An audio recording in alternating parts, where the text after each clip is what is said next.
Hechos capítulo 15.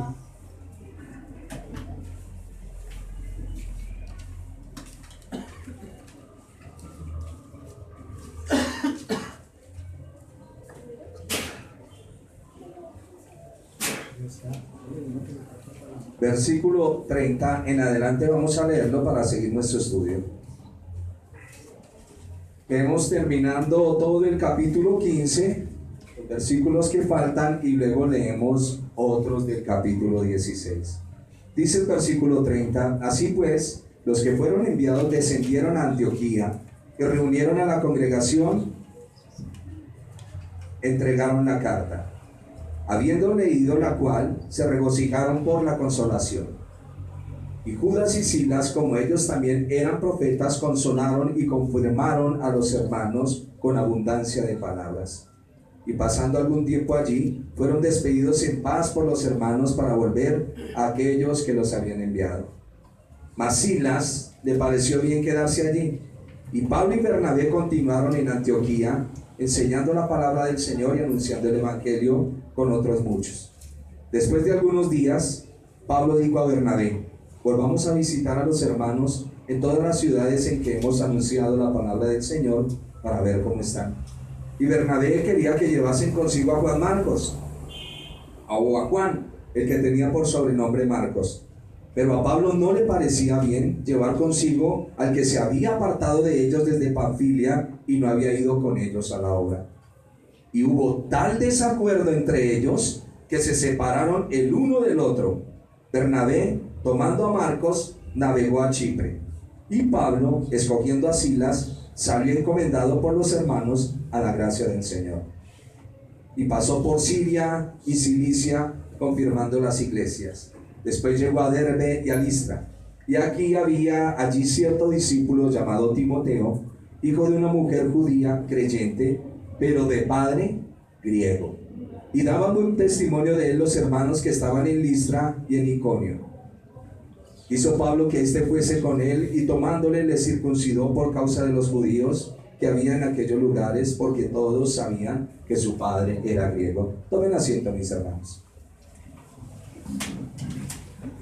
Hagamos un recorderis de la clase anterior. ¿Qué era lo que sucedía en Hechos capítulo 15? Y a uno por uno que me arman desorden. Pretendían imponer la ley talmúdica a los nuevos creyentes. Amén. ¿Y por qué se inicia el concilio? Porque los judíos querían que los gentiles fueran circuncidados. Era como lo que siempre se les había enseñado antes desde chicos. ¿Y había algún problema con que se circuncidaran a los gentiles? Lo que los apóstoles detectaron era que, introduciéndolos al ritualismo judío, les iban a implantar también la mentalidad judía, y era lo que no querían que pasara.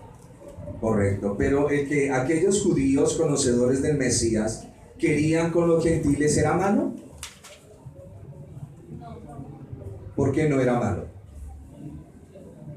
Porque eso les explicaba que para ellos la circuncisión lo tenían, bueno, que dice que es de la ley de Moisés, pero para ellos fuera como algo de limpieza, de reconocimiento para el Señor, ¿sí? De que eran como hijos de Dios.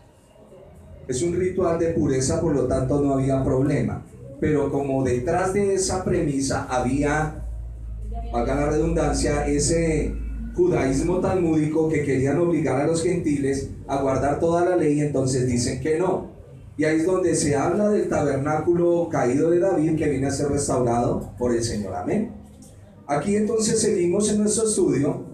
Al capítulo, o al final del capítulo anterior, vimos que Pablo comenzó su segundo viaje a visitar las iglesias. Casi siempre lo llaman los viajes misioneros, pero creo que es más bien el trabajo de ellos de llevar la palabra. El primer viaje es ¿de quién? De Bernabé. El segundo ya, Bernabé y Saulo. Porque la iglesia, aunque nosotros queremos mucho a nuestro amado hermano Pablo, no lo elevamos al mismo nivel de nuestro Señor, porque nuestro Señor tiene la preeminencia en todo. Amén. Amén. Como algunos hombres levantan a algunos reformadores al nivel del mismo apóstol Pablo, haciendo que el apóstol diga algo que él no dijo. Por lo tanto, vamos a tener cuidado en cuanto a la preeminencia de la escritura. Entonces comienza su segundo viaje. Dice Saúl a Bernabé: ¿por qué no visitamos las iglesias que ya les llevamos la palabra, que ya las fundamos? Vamos otra vez. Y creo que este es el trabajo de cada uno de nosotros con las personas que ustedes vienen evangelizando. Las personas que ustedes evangelizan, su trabajo es volver a visitarlos, llamarlos. Y eso es lo que Pablo le dice a Bernabé que lo hagan. Y leíamos en el capítulo anterior, versículo 36, después de algunos días, Pablo dijo a Bernabé, ¿tienen Biblias ahí? ¿Quién no tiene Biblia? Levante la mano y le prestamos una. ¿Sí tiene o no?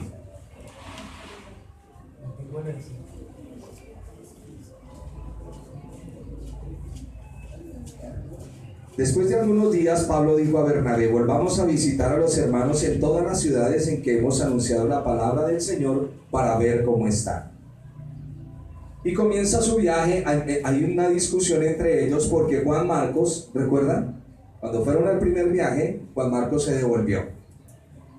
Y entonces hay una cierta rivalidad, hay cierto conflicto entre Bernabé. Miren lo que dice el texto.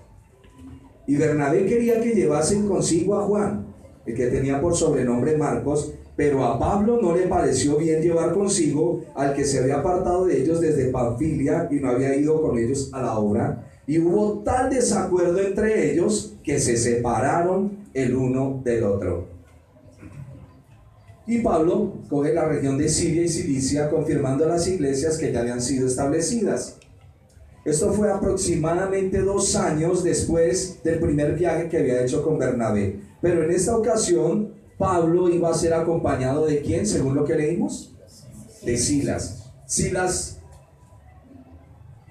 llamémoslo así, ¿qué oficio tiene en la iglesia? ¿Cuál es el don de él? Un profeta. Es un profeta que va a acompañar a Pablo y le va a ayudar mucho en el ministerio. Y es un representante de la iglesia. ¿En qué lugar? Pablo y Bernabé son de Antioquía. Pedro es de Jerusalén. ¿Silas de dónde viene? Jerusalén. Pablo y Bernabé son de Antioquía. Pedro, Jacobo y Juan de Jerusalén. No se les olvide, no se les olvide esto. Y dice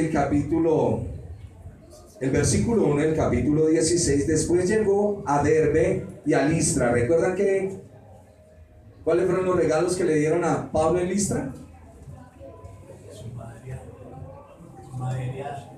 Lo apedrearon. Y veíamos en la clase pasada que lo apedrearon de tal manera que él quedó como muerto. Y decíamos que muchos autores dicen que fue en ese instante donde el apóstol escribe: conozco un hombre, si en el cuerpo no lo sé, si fuera de él no lo sé, fue llevado al tercer cielo. Porque él quedó en un estado de coma. Cuando llega a Listra, allí fue donde casi muere apedreado, pero su sacrificio no fue en balde. Pues en medio de la persecución nació una congregación de creyentes, entre los cuales, miren lo que dice el texto: he aquí, había cierto discípulo llamado Timoteo, hijo de una mujer judía creyente, pero de padre griego. Y vamos hoy a mirar a Timoteo. Tenemos 2 cartas escritas por el apóstol Pablo a Timoteo, ¿cierto? ¿Sí las conocen? Se llama Primera y Segunda a Timoteo, por si no las habían oído nunca. Este joven llamado Timoteo se convirtió en discípulo de Pablo. Cuando Pablo estuvo en Listra, estuvo enseñando la palabra, y cuando él estaba enseñando la palabra, fueron perseguidos y apedreados. Pero, y ahí estaba este muchacho, Timoteo, dándose cuenta de lo que estaba sucediendo. Y es importante que veamos cómo el sacrificio, entre comillas, que muchas veces tú tienes, ayudará a que otras personas conozcan de Cristo. No tu altivez ni tu arrogancia, sino el sacrificio en dar tu vida para que las personas conozcan de Cristo. Porque hay veces queremos que las personas me alaben por mi conocimiento, pero no quiero sacrificar esto para que las personas lleguen al convencimiento y al conocimiento del Señor, siendo mitad griego y mitad judío, ¿cierto? ¿Es así o no es así?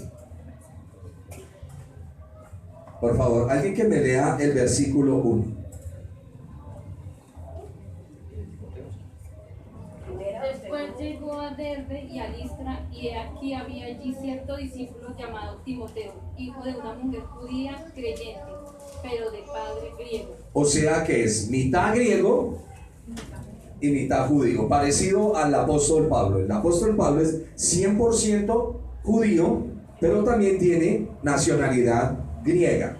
El joven llamado Timoteo se convirtió en discípulo de Pablo. No se le olvide, porque las cartas a Timoteo es lo más bonito que yo conozco. Hoy en nuestro mundo comercial están celebrando el Día de la Madre, ¿cierto? ¿Sí o no? Sí. Yo sé que ustedes son muy espirituales y ustedes nada de esas cosas, nada con la reina del cielo. ¿Cierto que no? Siendo mitad griego y mitad judío, él ejemplificaba bien la misión de Pablo, quien siendo judío tenía un llamado a los gentiles. Si alguien era hijo de una madre judía, pero de padre gentil, entonces no era considerado judío. A ver, les explico. Antes, cuando usted lee la ley y los profetas, cuando un muchacho nacía de padre judío, entonces era netamente judío.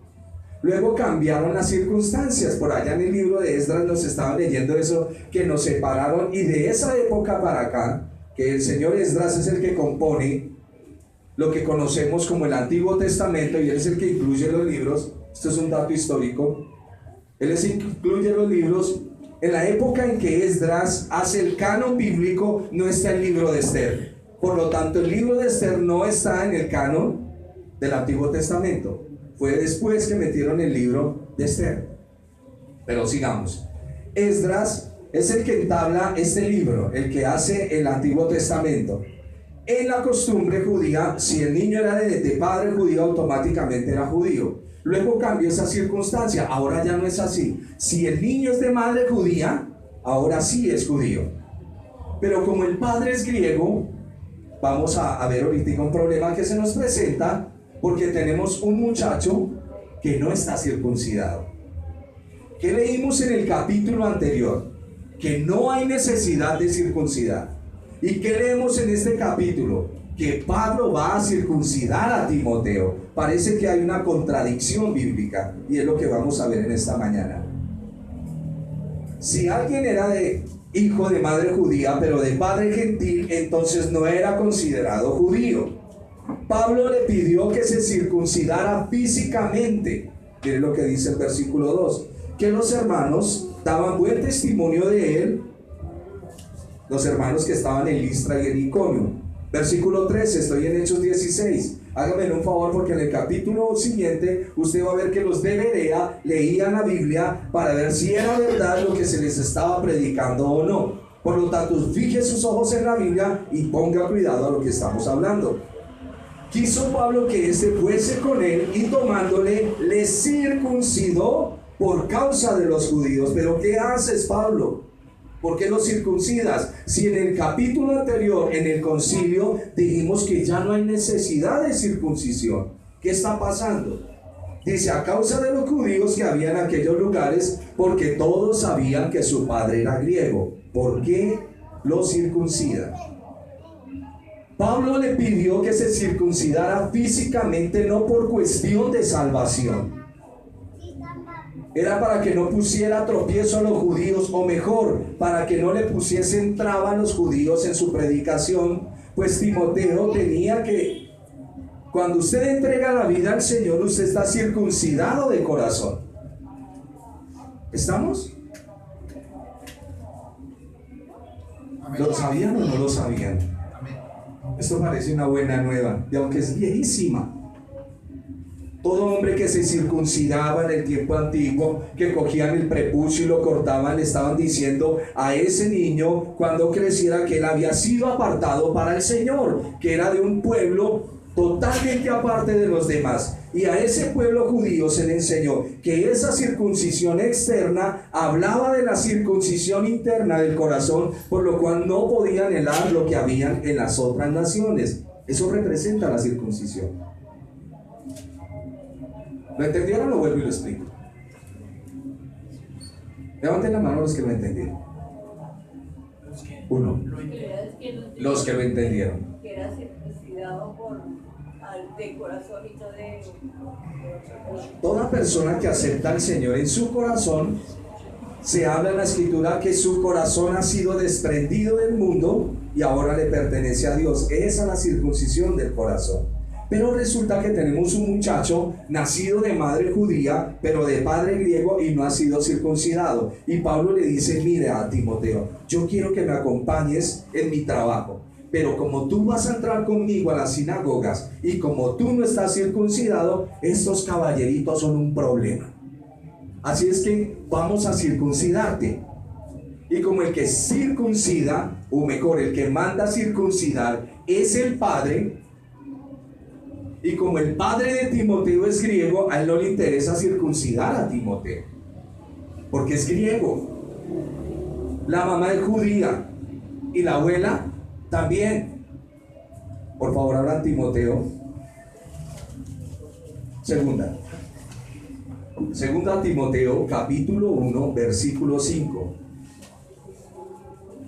Una hermana con voz bien melodiosa me lo lee.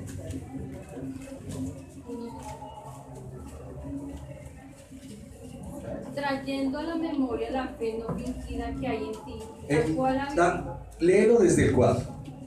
deseando verte al acordarme de tus lágrimas para llenarme de gozo. Trayendo a la memoria la fe no fingida que hay en ti, la cual habitó primero en tu abuela Loida y en tu madre Eunice, y estoy seguro que en ti también. Oiga, ¿cómo se llama la abuela? Loida. Loida. ¿Y la mamá? Eunice. La señora Loida, que es la abuelita de Timoteo, le enseñó a su hija Eunice, y Eunice le enseñó a su hijo Timoteo. Y Timoteo se conoce el Antiguo Testamento. Recuerde que no hay nuevo. No hay nuevo. La composición del Nuevo Testamento es por allá en el año 150 después de que los apóstoles mueren. ¿Me lo escucharon? La composición del Nuevo Testamento es en el año 140, 150, cuando Pablo le dice a Timoteo que tu abuela Loida y tu madre Eunice te han enseñado las Escrituras. ¿Qué era lo que le habían enseñado? La ley y los profetas. Y él está adoctrinado en eso. Vuelvo otra vez. Pablo toma a Timoteo y le dice, Timoteo, quiero que me acompañes. Pero los judíos son tan recalcitrantes que saben que tu papá es griego. Y cuando entremos a la sinagoga me van a armar un escándalo porque tú no estás circuncidado. ¿Quieres ir conmigo? Circuncídate. Y no porque eso tenga que ver con tu salvación, sino que es para que esos judíos no molesten. Porque vamos a ir a predicarle la palabra. Y dicen que Pablo manda a circuncidar a Timoteo, y por eso, como el padre es el que manda a circuncidar, por eso Pablo se apersona de Timoteo y dice, Timoteo es mi hijo. Es por ese asunto. Sigamos. Este versículo debería recalcarle en su mente y en su corazón que usted como madre debe enseñarle la Escritura a sus hijos y a sus nietos, a sus hijas y a sus descendientes. Mujer que no esté enseñando las Escrituras a sus familiares, ¿cómo la llamamos? ¿Cómo la llamamos? Negligente. Negligente, no la vamos a llamar de otra manera. Hay que ser diligente. Amén. Amén. Nosotros acá en la iglesia, y mi tarea es formar. Yo no solo vengo a informar. Mi tarea es formar de tal manera que lo que usted escuche después no le diga al Señor que a usted jamás le dijeron, porque para eso nos ponen aquí adelante. Nosotros somos simples mensajeros. ¿Quiénes son los pastores? Simples mensajeros. ¿Estamos? ¿Estamos entendiendo? ¿Quiénes son los profetas? Simples servidores. Simples. Simples. Lo más simple que hay. Lo grande son las ovejas del Señor. Lo simple somos nosotros. Decía Charles Spurgeon en uno de sus libros que somos nosotros los encargados de meternos en la cocina espiritual, preparar el alimento, y ustedes como hijos del rey están sentados. Nos ponemos, El uniforme. pero bueno, el que trae el mesero, acá se me olvidó el nombre, y la bandeja, y llegamos y nos sentamos, les acomodamos la mesa y ustedes comen. Si alguno está soñando con un glamour en el ministerio, se equivocó. En la iglesia del Señor no hay eso. ¿Me lo oyeron? No hay eso. Y si no, vaya y dése un paseíto con el Señor por los evangelios y dése cuenta quién es Él. Vaya, mírenlo. Porque la mayoría de hombres aman la salutación en las plazas. ¿Cómo lo llamó el Señor? Fariseos, que quieren ser aplaudidos. Llega y a usted hay que llevar el vasito de agua. Hablan los pastores, que deberían de vergüenza. Porque nuestro deber es servir. El deber del ministro es servir. Y haga las cosas, y cuando termine diga: siervo inútil soy, porque lo que me mandaron a hacer, eso hice. No podía hacer nada más. Esto para que se nos baje la cosa. Porque ya me saludan y me dicen pastor, y como que se me sube el asunto. ¿Quién dijo? Lo quiero ver es en la formación de la iglesia. Es más, ¿sabes dónde lo quiero ver? Cuando el Señor nos llame a listar y diga si estuvimos o no aprobados. Ahí es donde nos vamos a dar cuenta. Ahí es donde nuestras piernas tambalearán y nos pondremos pálidos cuando el Señor llegue a decir: maldito, apartado de mí, no te conozco. Es ahí. Si elevamos el nombre del Señor o solo busqué la autosatisfacción. Ámenme, cuídenme, vístame, manténgame, apláudame, abrácenme, álcenme y todo lo que quieran con él. Y es importante que lo entendamos. Los siervos del Señor, los siervos, ¿qué hacen los siervos? Servir. Y Spurgeon decía que preparamos el alimento y lo servimos. Debemos de tener tal cuidado de que el alimento no vaya contaminado, porque donde una ovejita les llegue a doler el estómago, nos llama el maestro y dice: ¿qué comida me le dio? ¿Recuerdan cuando estaban en la escuela de los profetas y por allá fueron y recogieron unas calabazas silvestres, hicieron una sopa, y cuando probaron la primer cucharada, alguien gritó: varón de Dios, hay muerte en la olla? ¿Y qué hizo Eliseo? ¿Qué hizo? Tiró su manto y la saneó. ¿Qué hizo? Harina, que representa la palabra. No todo lo que escuchamos afuera es bueno para la iglesia. Hay que ir a la escritura, hay que orar al Señor y hay que pasar tiempo en estudio. Hay que pasar tiempo en estudio delante del Señor. Quiero que alguien me lea 2 Timoteo capítulo 3 versículo 14 y 15. Estamos hablando de que Pablo habla de Timoteo y da una referencia, lo circuncida a causa del ministerio. Y mire lo que le dice ahí, este versículo es excelente. Versículo 2 Timoteo capítulo 3 versículo 14 y 15, un hermano que lo lea. Pero persiste tú en lo que has aprendido y te persuadiste, sabiendo de quién has aprendido, y que desde la niñez has sabido las sagradas escrituras, las cuales te pueden hacer sabio para la salvación por la fe que es en Cristo. Persiste tú en lo que has aprendido. Él no está hablando de sí mismo, Pablo. Algunos dicen que está hablando de él, pero él no está hablando de eso. ¿Quién enseñó las escrituras a Timoteo? La mamá y la abuela. Eso es lo que le está escribiendo. Timoteo fue discipulado por Pablo y lo acompañó a muchos lugares. Pero luego Timoteo va a ser enviado a sus misiones propias. Usted lo va a encontrar en Corintios, Filipenses. Miren lo que dice Filipenses 2:19. Perdóneme porque parece que estamos haciendo un tour, pero estamos hablando de un hombre de la Escritura, Timoteo.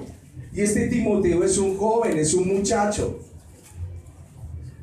Tanto que le escribe le escribe el apóstol Pablo a Timoteo y le dice: ninguno tenga en poco tu juventud, sino sé ejemplo a los creyentes en palabra, en conducta, ejemplo.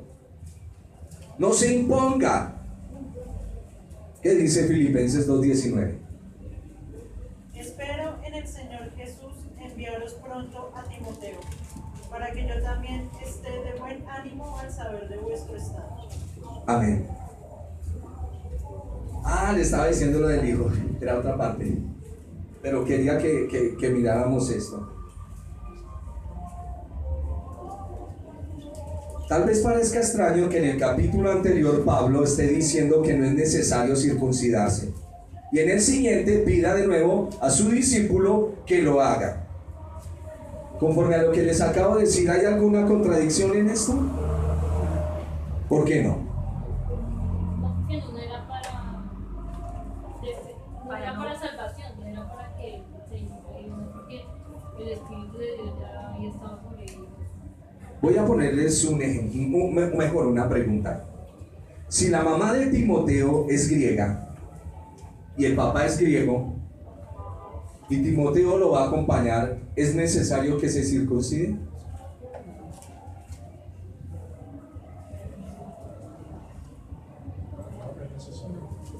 ¿Por qué no?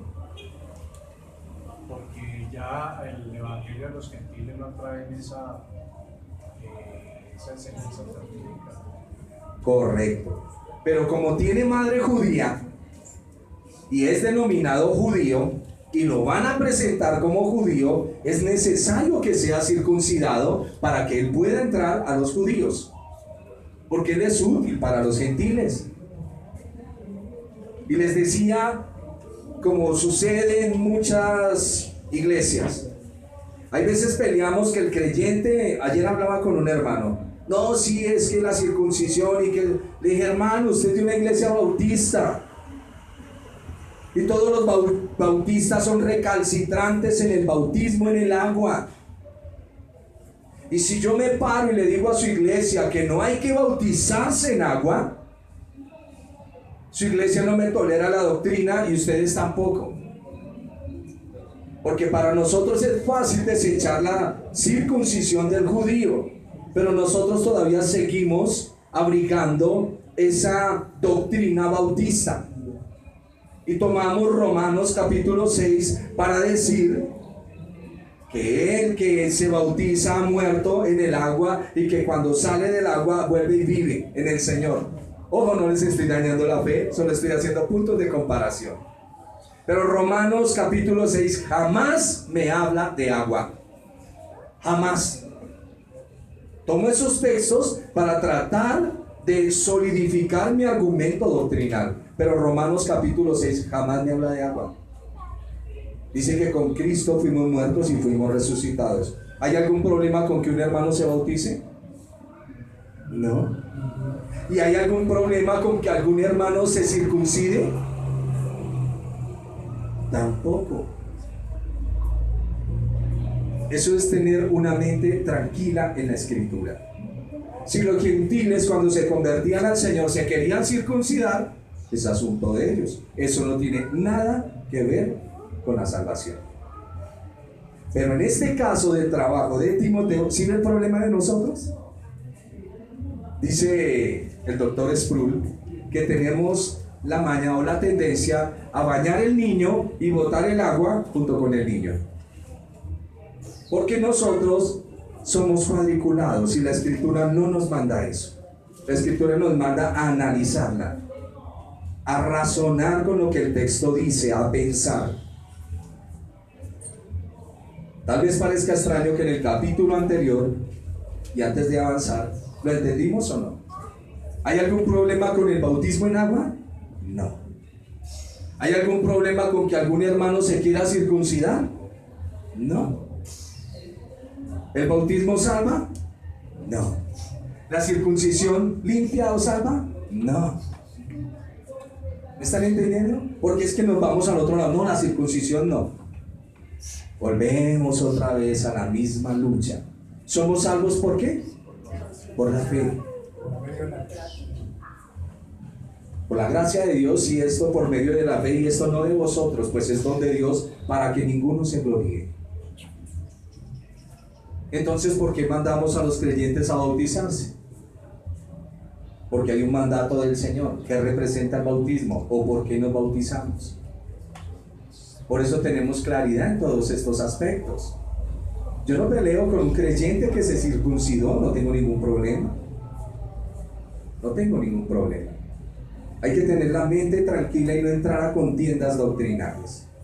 El pacto de la circuncisión, esta señal fue en el prepucio y no en otra parte del cuerpo, porque lo que hablaba era de que el niño circuncidado, cuando fuera hombre y tuviera a su esposa, lo que salía de él era otro niño del pueblo del Señor, por lo tanto debía ser circuncidado. Esa era parte del programa de ellos en su cabeza. El pueblo de Dios llevaría en su cuerpo la señal del pacto, es decir, la constancia de su descendencia. Pero vamos a seguir, no me voy a detener más ahí. Si alguna pregunta, órele al Señor y pídale que le dé claridad en estos textos. Entonces circuncidan a Timoteo, versículo 4. Y al pasar por las ciudades, sacaron fotocopia de la carta que habían dado en el concilio de Jerusalén y comenzaron a entregarla a las iglesias. Y al pasar por las ciudades les entregaban las ordenanzas que habían acordado los apóstoles y los ancianos que estaban en Jerusalén para que las guardasen. Gentil que entra a la iglesia, no hay necesidad de circuncidarlo porque ya es salvo. Solo que cuando él entre a la iglesia o a la sinagoga, él tiene que comenzar a escuchar la ley del Señor y comenzar a aprender de la ley del Señor. ¿Recuerdan el concilio? Decían, Moisés tiene quien lo predique todos los sábados en la sinagoga. Así que versículo 5, eran confirmadas en la fe las iglesias y aumentaban en número cada día. Y atravesando Frigia y la provincia de Galacia, le fue prohibido por el Espíritu Santo hablar la palabra en Asia. Cómo me gusta cuando leo estas palabras, porque parece ser que perdemos de vista a ese ser tan impresionante que es el Espíritu Santo, el Espíritu de Dios. Él es el que está manejando todo. A ver, se lo voy a ejemplificar de esta manera porque no he traído mapas para mostrarle. Resulta que nosotros estamos situados, a ver, todos somos del sur, estamos situados en la primera con décima. Y nosotros queremos ir hacia la parte de arriba, hacia Belén. Queremos coger hacia Monserrate. Y para allá va Pablo. Pero el Espíritu Santo le dice, no, coja hacia Engativá, baje. Y aquí comienza la primera parte. El Espíritu Santo le prohíbe predicar en Asia. Versículo 7. Y cuando llegaron a Misia, intentaron ir a Bitinia, pero el Espíritu del Señor no se lo permitió. ¿Ha estado usted luchando con el Señor en cuanto a cosas que usted quiere y el Señor no le deja? Hay veces es molesto cuando Dios nos dice que no. Creo que la gran mayoría de veces cuando Dios dice, no quiero esto para ti. Me enamoré del Señor, estoy enamorado. Y Él dice, no, es que eso no es para usted. Pero Señor, David dijo, mi bebé, mi chiquito, él debe saber, por favor. ¿Y qué le dijo el Señor? Morirá. Y negoció, como muchos negocian con el Señor. Vamos a ayunar, vamos a pedirle al Señor, los muros caerán. Vamos a cantar la alabanza, gloria al Señor. Y entrar en el fuego, pero el Señor no cambia. Cuando Él dice no, es no. Hay dos cosas que son muy dolorosas para nosotros. Uno, cuando Dios dice no. Y dos, cuando nos sienta en la sala de espera. Señor, ¿me permites un segundo? Porque para el Señor un segundo es como 100 años. Y 100 años un segundo. Y hay momentos en que Dios dice, espérame. Si Dios te dice espera, ¿qué debes hacer? Esperar. Cuando él dice espera, ¿será porque hay respuesta? Sí, hay respuesta. Pero cuando no hay respuesta, él dice, o mejor, cuando él no quiere eso, dice, no. Y se acabó. Ya ni espere, pare y váyase. Siga caminando con su Señor. No espere cuando Dios no le ha dicho, espera. Cuando Dios dice no, como el Espíritu del Señor le dijo aquí a Pablo, no me van a esas regiones, no van. Y pasando junto a Misia, descendieron a Troas y se le mostró a Pablo una visión de noche. Hay un varón macedonio en pie, rogándole y diciéndole, pasa a Macedonia y ayúdanos. Cuando vio la visión, enseguida procuramos. Quiero que también usted tenga en cuenta la lectura del libro de Hechos, que usted va a encontrar cuando Lucas está escribiendo y dice, ellos fueron, ellos hicieron. Y aquí dice, cuando vio la visión, procuramos. Él está ahí, Lucas está ahí. Procuramos ir o partir para Macedonia, dando por cierto que Dios nos llamaba para que les anunciásemos el evangelio. Y zarpando pues de Troas, vinimos con rumbo directo a Samotracia y al día siguiente a Neápolis. Son nombres de ciudades. De allí ya nos vamos acercando. Recuerden que allá no era como coger un Transmilenio. En la época del apóstol no era un barco y vamos. No, tenían que esperar, porque eran barcos con mercancías. Y ellos tenían que esperar, y muchas veces tenían que esperar 2, 3, 4, 5, 8 días a que zarparan los barcos. De allí fuimos a Filipos, que es la primera ciudad de la provincia. Recuerden, ellos van de camino y ven una visión, un hombre macedonio que les dice, por favor, la visión es de noche, y les dice, por favor, vengan y nos ayudan. Ese hombre macedonio representa todo lo que es Europa. Ellos iban era para Asia, y el Señor les dijo, para Europa, y los manda para Europa. El varón macedonio representa a Europa. Pero vamos en el versículo 12. Y de allí a Filipos, que es la primera ciudad de la provincia de Macedonia, y una colonia, y estuvimos en aquella ciudad algunos días.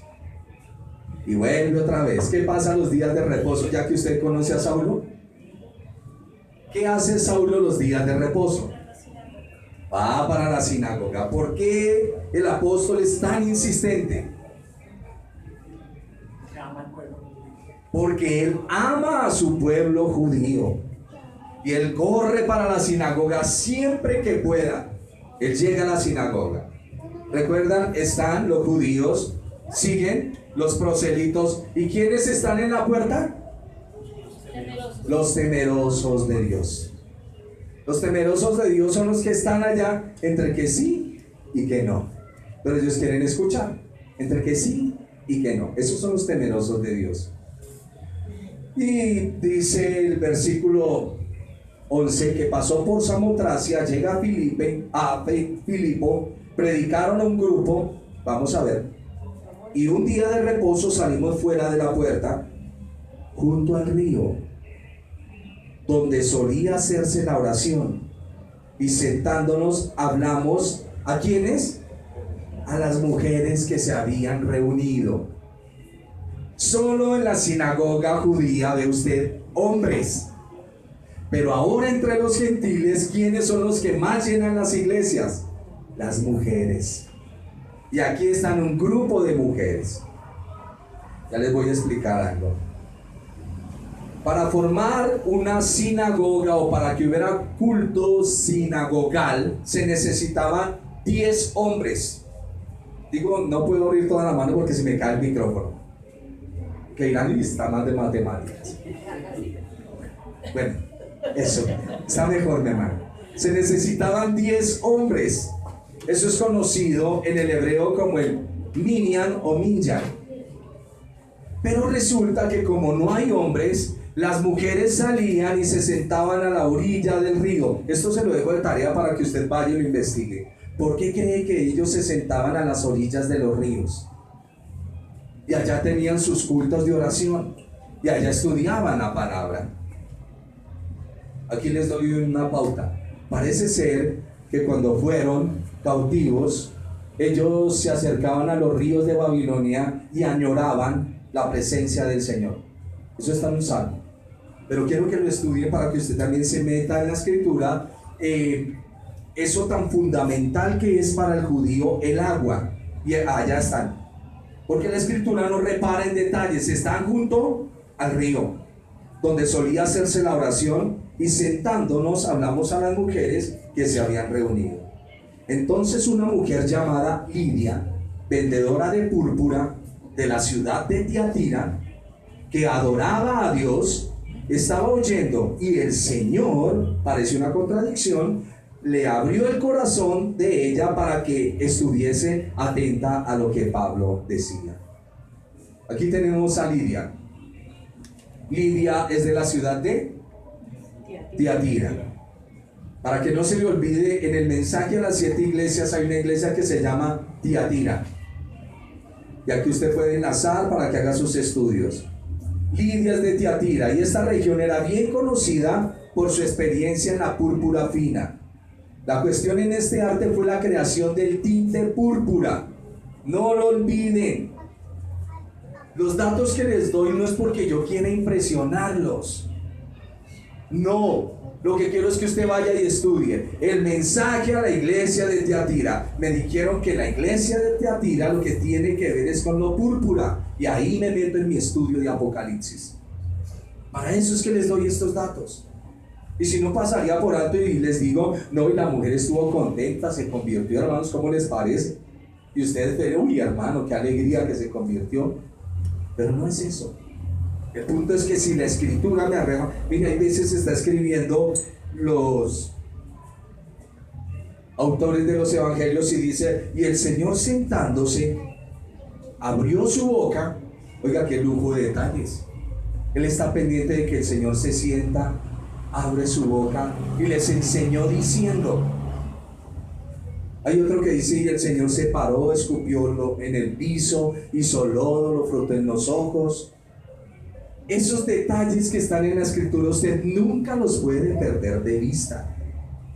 ¿Por qué hiciste eso? Señor, ¿por qué escupiste en el barro y no solamente le dijiste sé sano? ¿Por qué lo hiciste? ¿Por qué? Porque a unos leprosos les dijo, ve y purifícate conforme al rito de Moisés y preséntate al sacerdote. ¿Por qué? Eso tiene un porqué.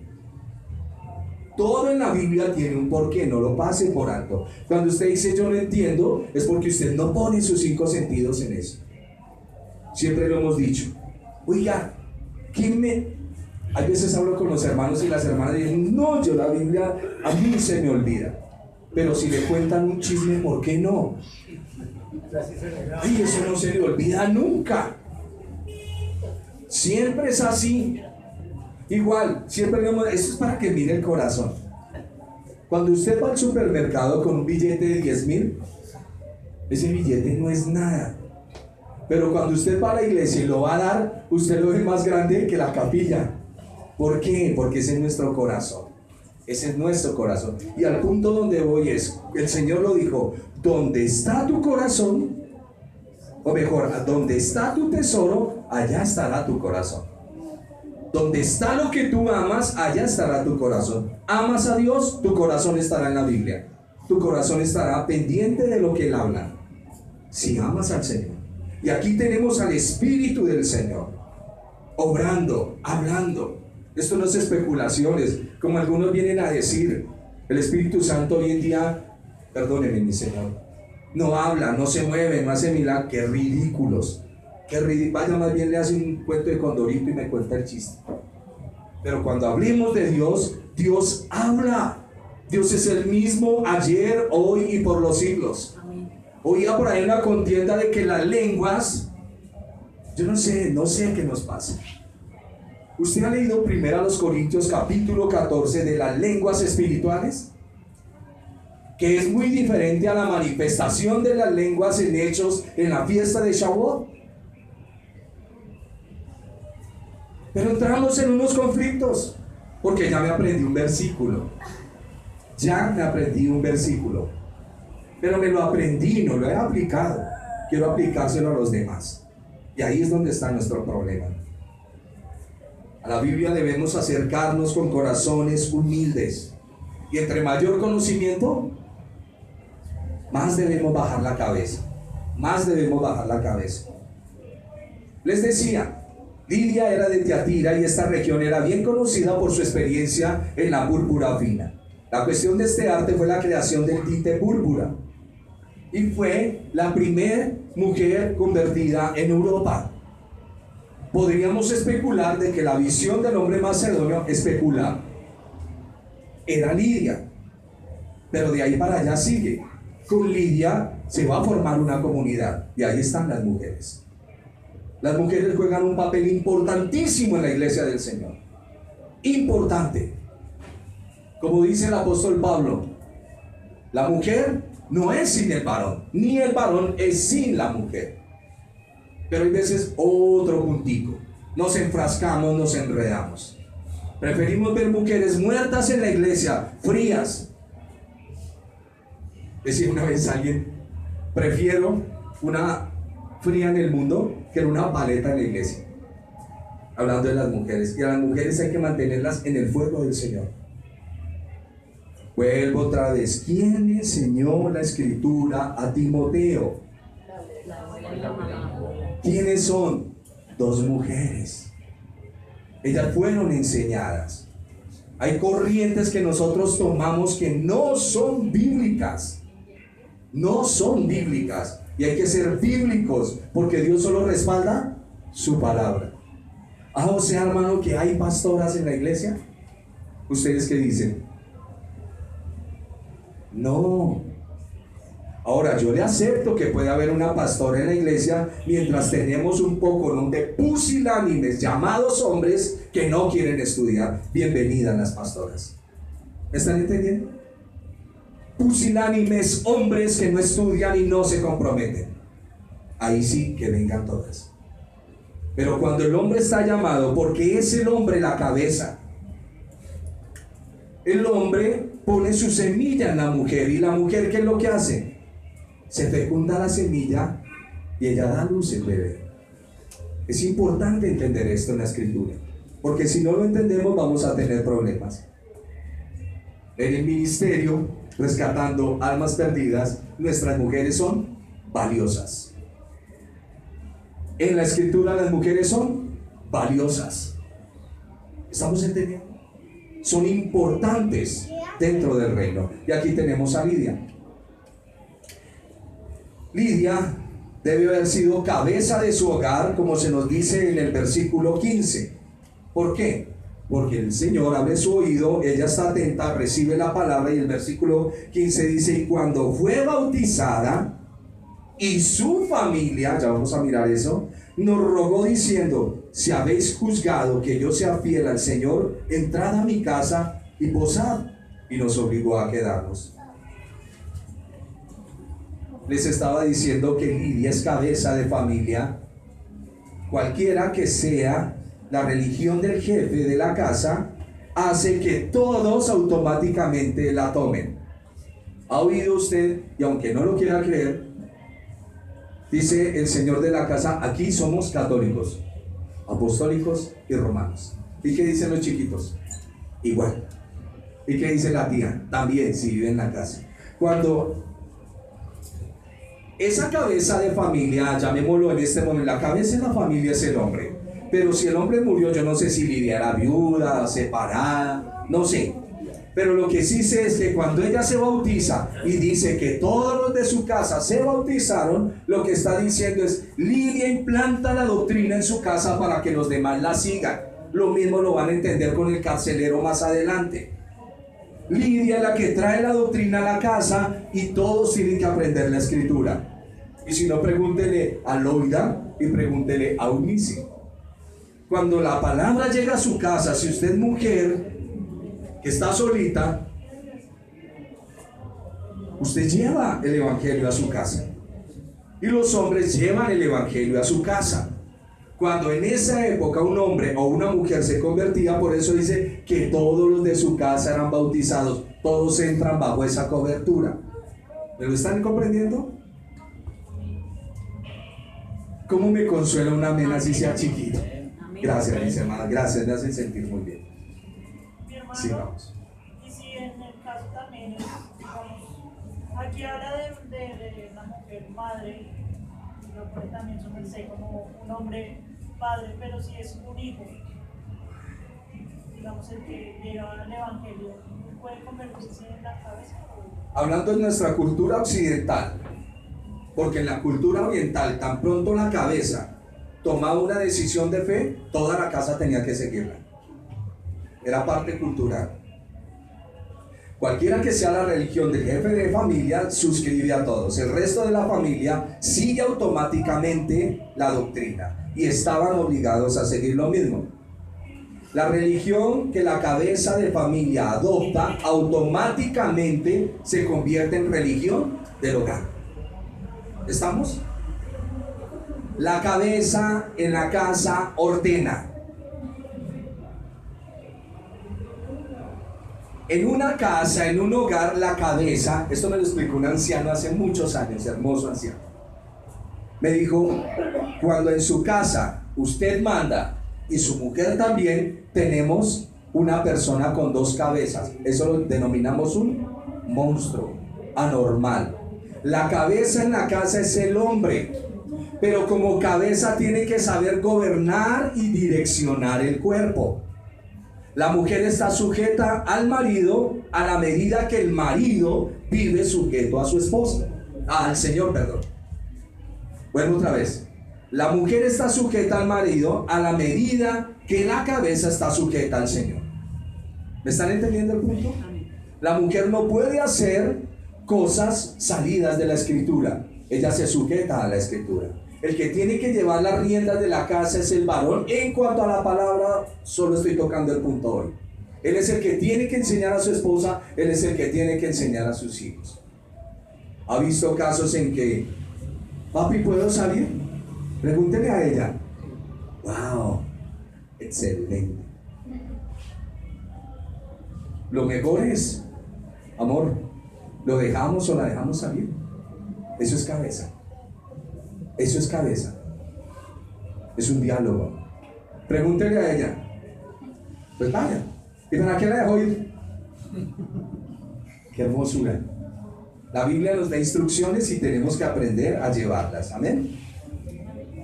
Vamos a seguir hacia adelante en nuestro texto. Resulta que los judíos tenían el Shabbat o el sábado para ir a orar. Tenían el lunes y tenían el jueves. Ellos iban a orar a las 9 de la mañana y a las 3 de la tarde. Y dice aquí, aconteció que mientras íbamos a la oración, nos salió al encuentro una muchacha, es joven, que tenía un espíritu de adivinación, la cual daba gran ganancia a sus amos. Y a este personaje le dio por predicar. Entonces, está siguiendo a Pablo y a nosotros, daba voces diciendo, estos hombres son siervos del Dios Altísimo, quienes os anuncian el camino de salvación. Qué peligro cuando un demonio predica la palabra. Ojo con esto. Esto me hizo acordar del estudio que estamos llevando los miércoles, o que están llevando ustedes, de ese personaje que llevaba desesperado a David gritándole, llamado Simei. Dice que el pueblo llegó fatigado. Y así tiene esta mujer al apóstol Pablo. Dice el versículo número 18. Y esto lo hacía por muchos días. Mas desagradando a Pablo, este se volvió y dijo al espíritu, te mando en el nombre de Jesucristo que salgas de ella. Y salió en aquella misma hora. Una muchacha con espíritu de adivinación es lo que se conoce en el medio de esas cosas como pitonisa. Las pitonisas son las que adivinan. Dice que la niña tenía un espíritu de pitón. Eso es pitonisa. ¿Qué es una pitón? Una serpiente. La serpiente pitón. Lo cual está diciendo que lo que ella está hablando está siendo influenciado por la serpiente. Recuerden que detrás de todo adivino, detrás de todo brujo, detrás de Walter Mercado y de toda esa gente, ¿está quién? Los demonios, engañando a la gente. Aquí les voy a dar algo de historia. Hay un hombre, un pensador filósofo que es Estrabón. Él habla de la serpiente Pitón que custodiaba el oráculo de Delfos. Lo doy para los que les gusta estudiar esto, ya lo pasamos en algo. El oráculo de Delfos era una oficina de poder satánico de sucesión a las mujeres. Por eso es que en muchas iglesias a las mujeres no les dan participación. ¿Por qué? Porque la mujer en cierta medida tiene una sensibilidad hacia lo espiritual.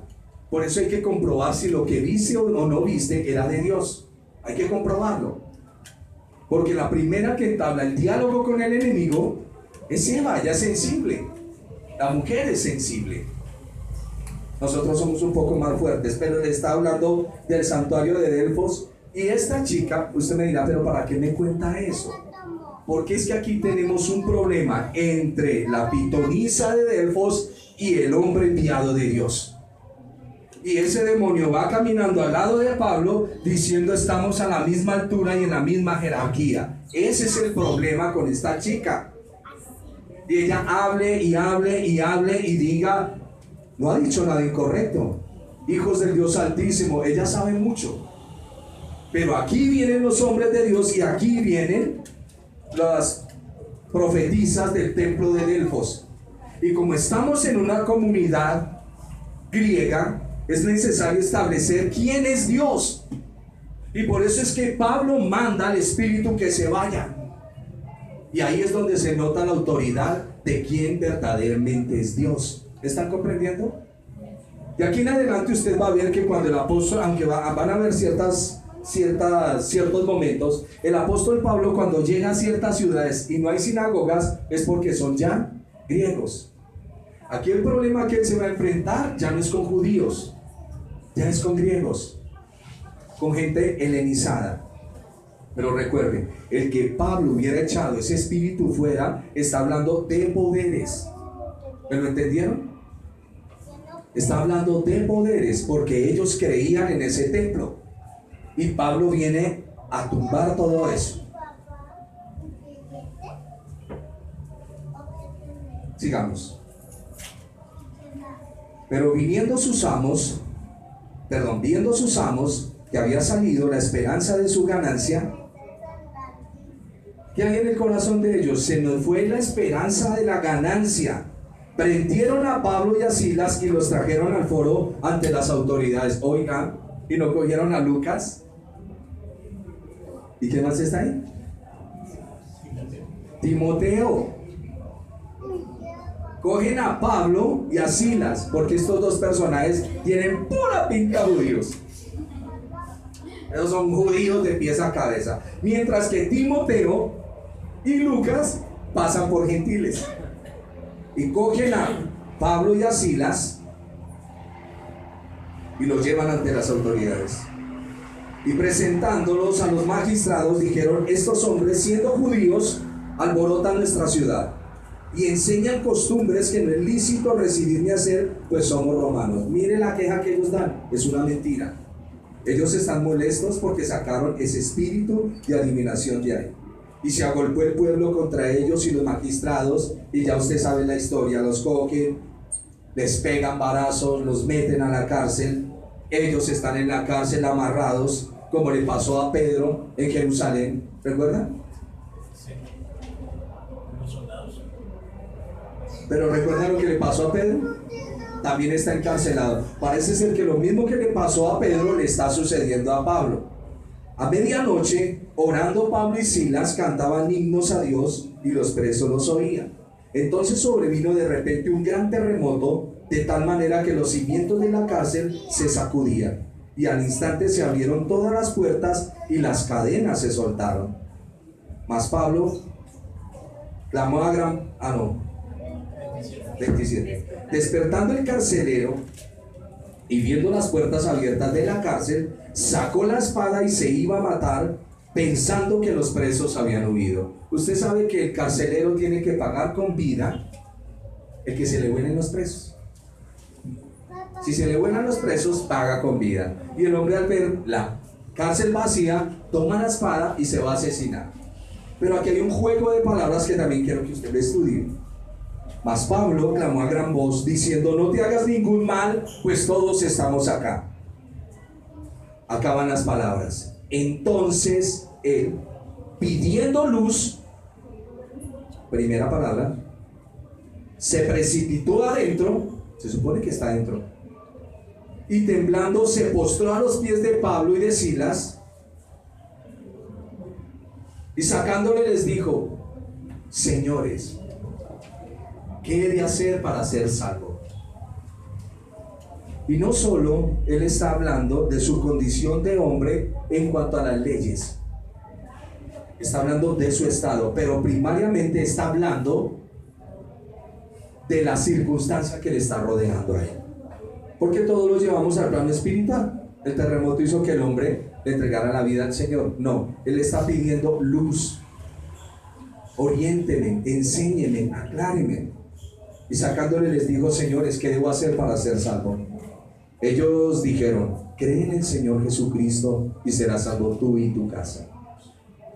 Qué tremendo texto, ¿no? Que es el que todos toman. Yo ya me convertí al Señor, toda mi casa es salva. Pero eso no fue lo que vimos con Lidia, la vendedora de púrpura. Lidia lleva la religión a su casa y todos tienen que seguirla, pero la conversión tiene que venir del corazón. Si su merced se cogió de esa promesa y no ha predicado el evangelio, morirá con la promesa entre el bolsillo. A ver, es como si le dan un cheque y usted lo guarda muy bien guardadito dentro de un maletín y nunca lo cobra. De harto le sirve. Cuando la escritura dice que él creyó y toda su casa fue bautizada, fue lo mismo que pasó con Lidia. Él va a llevar el evangelio a sus familiares, pero la conversión es personal. Dios tiene hijos, no nietos. Dios tiene hijos, no nietos. ¿Me entendieron la expresión? El hecho de que yo sea salvo no quiere decir que mis hijas son salvas. Para nada. Ellas tienen que hacer su decisión de fe. Y le hablaron la palabra del Señor a él y a todos los que estaban en su casa. Y él, tomándolos en aquella misma hora de la noche, les lavó las heridas y enseguida se bautizó él con todos los suyos. Ahora sí lo entienden.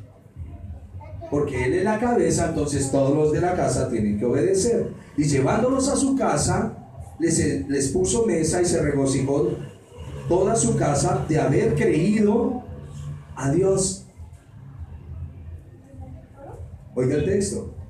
Y llevándolos a su casa, les puso la mesa y se regocijó con toda su casa de haber creído a Dios.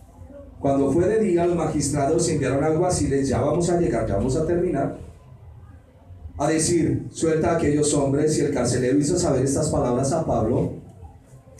Los magistrados han mandado decir que se os suelte, así que váyanse tranquilos y en paz, Dios los bendiga. Y Pablo dice: un momento, después de azotarnos públicamente, sin sentencia judicial, siendo ciudadanos romanos, nos echaron en la cárcel y ahora nos echan encubiertamente. Que vengan ellos mismos. Y los alguaciles hicieron saber estas palabras a los magistrados, los cuales tuvieron miedo al oír que eran romanos. ¿Y qué pasó con esa gente activa? Vinieron humillados y les dicen: por favor, ¿se pueden ir? Y viniendo le rogaron y sacándole les pidieron que salieran de la ciudad. Y aquí viene, porque esta es la ratificación y el sello, porque ellos van a salir y van a seguir su viaje. Pero entonces, saliendo de la cárcel, entraron en casa de Lidia, y habiendo visto a los hermanos, los consolaron y se fueron. ¿Qué fueron los que le dijeron? Pablo les dijo: mira, de la manera que sufrimos, el Señor nos ha sacado en victoria, no pierdan la fe, sigan hacia adelante. Y ese es el problema que tiene la iglesia. Usted viene y nos comenta el problema, hermano, estoy en este problema. La iglesia ora y nunca nos cuenta la respuesta. Y la iglesia queda en el limbo, perdónenme esa expresión. Pablo lo meten a la cárcel, Lidia lo sabe, todos están preocupados. Cuando Pablo sale, va a la casa de Lidia y le dice: el Señor nos sacó en victoria, nos vamos, no pierdan la fe, tengan ánimo. El Señor responde, y ahí sigue la iglesia, porque él después va a escribir a estas iglesias. Y es importante que lo entendamos. Si tú pides algo a Dios y Dios te responde, comunícalo para que la fe de tu hermano sea fortalecida. Amén, comunícalo. Y espero que hayan milagros en sus vidas. Y oro al Señor para que hayan muchos milagros en su vida, para que se le quite esa cosita de estar hablando mal de mi Dios y de su Santo Espíritu, para que su corazón más bien sea rendido delante de Él. Es importante. Yo sé que aquí a todos nos gusta el testimonio de la hermana que cayó del 6º piso, y yo no quiero que les pase a ustedes, pero yo quiero que ustedes también cuenten otro testimonio, que no sea el único, porque todos decimos: tenemos una hermana en la congregación, y todos se admiran de tal doctrina. Oh, ¿verdad? Sí, es cierto. Es cierto. Para nosotros es un milagro, porque no estamos hablando de una mujer que es como una plumita y descendió. No, la hermana bajó como 80 por hora, porque es, y cae de un 6º piso y está aquí sentada riendo. A veces nos hace pucheros, pero no hay problema. No, la gracia del Señor está con ella, y eso es importante. Si eso no es un testimonio para usted, ¿quién? En estos días les comentaba que hay dolor en mi corazón de una bebecita, y esto va para todos los que tienen niños. La bebecita, no había baranda en la casa, se cayó y se fue, creo que contra unas escaleras, se pegó en su cabecita, se fracturó su cráneo y murió. En esa casa están desconsolados, de un 2º piso. ¿Por qué suceden esas cosas? No lo sé, designios del Señor. Aquí estamos hablando del testimonio de la hermana. Hay veces ustedes, padres, son muy confiados con esos chiquitos y creen que ellos tienen la audacia que usted tiene como viejo. Se equivocó. A ellos hay que mantenerles la cerca. A ellos hay que enseñarles. Si usted no quiere lágrimas en sus ojos, cuídelos. Porque son sus ovejas. Son las ovejas de su casa. Si pasa algún accidente, y la misma escritura lo enseña, que nosotros debemos ser prudentes en todo. Pueda que hasta nuestros muchachos estén grandes, pero la advertencia: cuidado con esto, cuidado con lo otro. Vamos a ponernos en pie y vamos a orar. El resumen del capítulo 16 es: Pablo se acuerda de las congregaciones donde fue a predicar la palabra y fue a visitar los hermanos. Y durante este viaje se encontró con unas situaciones bastante hermosas. 1, Timoteo. 2, Lidia se convierte al Señor. 3, un espíritu malo que está en una chica y lo reprende, porque estamos viendo en la potestad espiritual. Van a ser castigados por haber hecho esto, pero era un bien. Y luego, después de salir, el Señor abre las puertas de la cárcel, los saca en victoria, y ellos van y dan testimonio a Lidia y siguen su viaje. Vamos a orar. Todo esto lo ve el Espíritu del Señor.